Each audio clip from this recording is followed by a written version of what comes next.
we suffer an injustice, when we discover in our own experience yet again that life's not fair, we want to rail against it, don't we? We want to behave badly, and all too often, that's exactly what we do.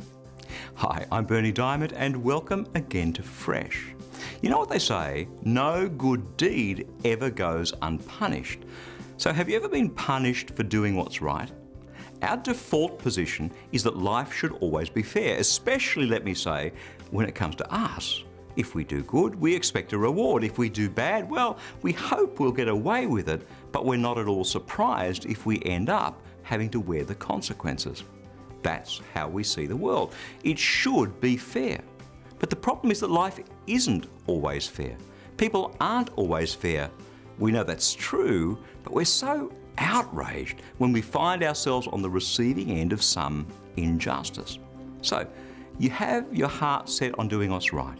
You do it as best you can, and along comes someone who's threatened or jealous or maybe just a bundle of insecurities, and whack, they punish you even though you did good. Not fair? Sure it isn't. It feels like nobody's noticed your pain. But that's not true. Someone did. God did. 1 Peter chapter 2, verse 20. But if you are punished for doing wrong, there's no reason to praise you for bearing that punishment. But if you suffer for doing good and you are patient, this pleases God. Why is that?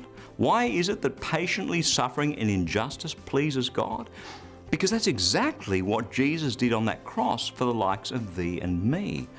When you patiently endure an injustice, you have God's approval. It's as simple as that. And that's God's word, fresh for you today. It takes power to live God's way. It takes power to patiently endure suffering at the hands of injustice. And there is power in God's word. You can receive this fresh devotional in your inbox each day. Just stop by at christianityworks.com and you'll see the fresh sign up right there at the top of the homepage. When you do subscribe, you'll immediately receive a copy of my ebook, How Can I Hear God Speak to Me?